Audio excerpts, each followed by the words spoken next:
Jen here. Hope everyone is well. I was trying to stick to a schedule, but in these times it's a bit hard for me. I'm going to jump right into this because, again, things happen so intuitively. If you're paying attention to that inner intuition, I relate it to the spark of God that we all have within us. Everyone, I believe, even if by proxy, has that spark of the original maker, creators, father, mother, source, whatever you prefer. I think there is truth in every holy book. I think they have been torn asunder and tossed from this land to that land to, and told that they're evil to keep us away from knowing truth and to keep us ignorant so that wealth and resources and knowledge, most importantly, stays with a select few. And so they can do what they like in this world, the next, and so on and so forth. And that's really not how it's supposed to go, though, because the first shall become the last, and the last shall become the first, so that those who are persecuting now shall become the persecuted. They shall know how it feels. This is why we are in a binary universe. This is why those who say to get rid of duality, is a good thing, they're just simply wrong. We all have to be put in one another's shoes throughout this whole process in order to be properly refined and to know the heart of our brothers and sisters out there, to know what we have put each other through. That is what's happening. There are those out there who are I'll just say it, I'm not a doctor, I'm not giving medical advice, but they appear to be very sick and very ill. And they turn around and point the finger at people like me for saying that I talk to the creator, the maker. They like to call us crazy. How crazy can I be if there are millions of books written about spiritualism and mediumship and psychic abilities and telepathy? These people make millions of dollars and have conferences all over the world. And they're on television and movies and interviews and podcasts. They're not crazy, right? No, they just decide to pick on people who they feel are weaker than them or smaller than them. Compassion is not a weakness. Love is not a weakness. That's why the last become first and the first become last, is to put us in each other's shoes so that we can all, and that is how finally, once we all reach the quote-unquote kingdom of heaven, which is a mindset more than anything, and I do believe it's a place as well, or a dimension, or a space rather.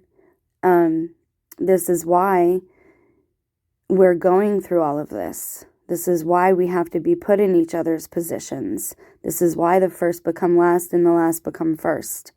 And this is why when they say we finally get to heaven, no man will be able to boast, because we've all been in each other's positions. There are those out there now making videos and slandering people like me and others and TIs and this, that, and the other. And they think they're well. They think they're doing some great thing. And they're cursing and cussing and nasty and ugly and vile. And it remains. And for whatever reason, that's allowed to remain for children to run across and see the cussing and the swearing. Do you watch your own videos back? Would you want children seeing such things and hearing such things? I give God credit for helping me stop my alcoholism, because I could not do it before I asked for God's help. So I give credit where credit is due, and that should not bother other people at all. It's nobody's business. If it bothers you, then truly you are insane. If you're spending time watching channels like mine and my channel, if you're that bothered by us, don't waste your valuable time. Go pursue something or someone that is more worthy of your time.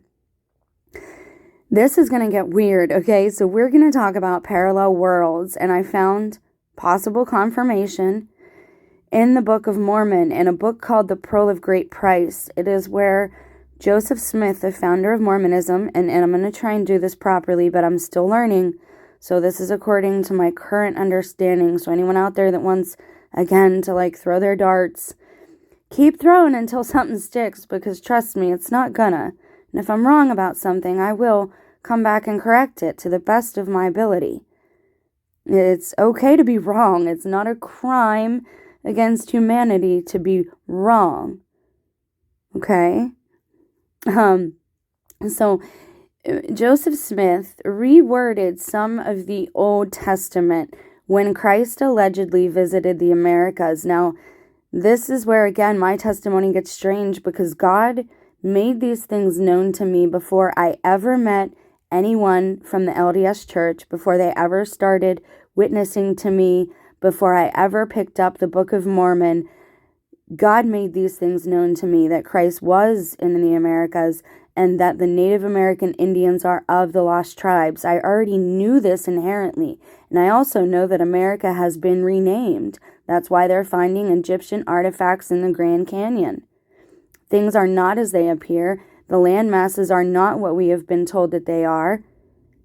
Can you keep your direction and your sense of direction when you're on a runway in a plane, when you're in the airport and you're making all those turns, and then you get in the plane and on the runway and you're in the air? Do you know what direction you're flying in? Can you be certain of where you're going? Well, they have trackers on Google Maps, and Google Maps shows us that this, that, and the other. Yeah, but they're all simulations. There's no one saying that Google Maps is the end-all, be-all gospel truth. This is why people hang on so strongly to the gospel, because it's been proven to be true to them in their hearts. You don't have to agree with me. Don't watch the channel. Don't watch the videos. That's fine. I'm not here for that. I'm not here for numbers. I'm here for the one or two people that want to learn with me. And yes, from my mistakes. The only thing I'm trying to teach you is about your own sovereignty, and that God gave that to us, and that it's nothing to allow anyone else to supersede or to trample upon. And that, yes, you can have Christ and God and still have your own free will and sovereignty. You can tell God no. You can make mistakes. God gives us that option. And you can also be under God's will and do things according to what you believe is his or her will. So Joseph Smith redid parts of the Old Testament because they were not clear, because they were obviously in an archaic and old language, and he believed that the Father and the Son showed themselves to him, okay? Now, again, you're going to say, well, it says that no man can see the Father with his own eyes. Yes, but we know that Moses went to the top of the mountain and brought back the 10 Commandments, and he had a sunburn on his face because he was that close to God. And God gives off, in our layman's terms, some sort of radiation that is quote-unquote holy, and human men who are not close to holiness, the closer we would get to that, the more we would be burned by God's consuming fire. This is why you have to be refined in order to walk with God in the kingdom, okay? That's what most of this process is about, but it's also about becoming a family. It's about becoming a family. And it's a love story, most of all. But I found proof or confirmation of parallel worlds in the most unlikely of places. I'm going to read you an excerpt of this. If you want to hear more of this book, as some of you said before I removed all my content, some of you said you wanted to hear more of this. If you want to hear more of this, I will set a schedule and I will update chapters of it and put it on a playlist on the channel. But you need to let me know if this is something you're interested in. I apologize, this is going a little longer. I know people don't like longer videos, but this is how we do it at this channel, and I have to give some context. It would be very irresponsible of me if I just started reading and didn't give you any background. So this is him rewriting Moses' interactions with God to make them more understandable to a modern generation, basically is what's happening here.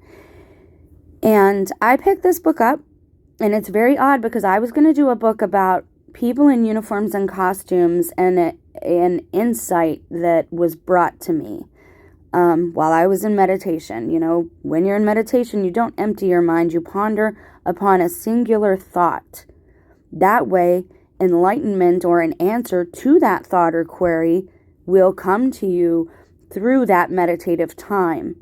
Anyone who tells you about emptying your mind during meditation does not know what they are speaking of and has ulterior nefarious motives. And that's all I'll say on that for now.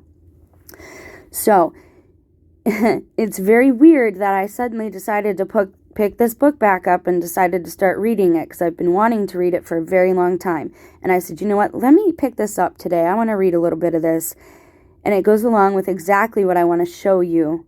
So I figured I'd read this first, and the next video is going to be about people in costumes and some similarities that I've noticed in certain supernatural phenomenon and people that pop up after that phenomenon and what they're wearing. It's very weird. And I think it's very interesting. So please stay tuned for that. Okay, anyways, sorry about that. Here we go. Okay, so I'm just going to start here. This is Moses 1, section 24 from the Pearl of Great Price. They don't list it like Old Testament. This is more like how it would be like, is it called the Septuagint or the Tanakh? This is how the Jewish people label it, the book of Moses. So, and it came to pass that when Satan had departed from the presence of Moses, that Moses lifted up his eyes unto heaven, being filled with the Holy Ghost, which beareth record of the Father and the Son both. And calling upon the name of God, he beheld his glory again, for it was upon him, and he heard a voice, saying, Blessed art thou, Moses, for I, the Almighty, have chosen thee, and thou shalt be made stronger than many waters. For they shall obey thy command, as if thou wert God. And lo, I am with thee, even unto the end of thy days, for thou shalt deliver my people from bondage, even Israel my chosen. And it came to pass, as the voice was still speaking, Moses cast his eyes and beheld the earth, yea, even all of it. And there was not a particle of it which he did not behold, discerning it by the Spirit of God. And he beheld also the inhabitants thereof, and there was not a soul which he beheld not, and he discerned them by the Spirit of God. And their numbers were great, even numberless, as the sand upon the seashore. Here we go. Pay attention. And he beheld many lands, and each land was called earth. Pay attention, okay, because this could have double meanings. And there were inhabitants on the face thereof. And it came to pass, this Moses called upon God, saying, Tell me, I pray thee, why these things are so, and by what thou madest them. And behold, the glory of the Lord was upon Moses, so that Moses stood in the presence of God, and talked with him face to face. And the Lord God said unto Moses, For mine own purpose I have made these things. Here is wisdom, and it remaineth in me. And by the word of my power have I created them, which is mine only begotten Son, who is full of grace and truth. Here we go. And worlds without number have I created, and I also created them for mine own purpose. And by the Son I created them, which is mine only begotten. And the first man of all men have I called Adam, which is many. Hold. How can the first man of all men mean many? Well, let's continue. But only on account of this earth and the inhabitants thereof give I unto you. For behold, there are many worlds that have passed away by the word of my power. And there are many that now stand, and innumerable are they unto man. But all things are numbered unto me, for they are mine, and I know them. That's all I'm going to read for now. Now, I have not reached out to the girls yet to talk to them. I want to let this marinate a bit. To me, this means parallel worlds. It possibly explains quantum immortality and the Mandela effect and timeline changes, why some of us have some different memories and, this place seems different to us. I would even go so far as to say, online, are we even all in the same dimension? Or are we reaching out to others that are in other dimensions? If I end up reaching myself, I guess I'll know the answer, right? What do you think of this? Do you want to hear more? Are you curious, interested? Does this answer any questions for you? I find it fascinating, and if you want to hear more, let me know. Pay attention for the next video because it will address the same type of topic in a way. We're going to talk about men in costumes next, but more specifically, the men in black.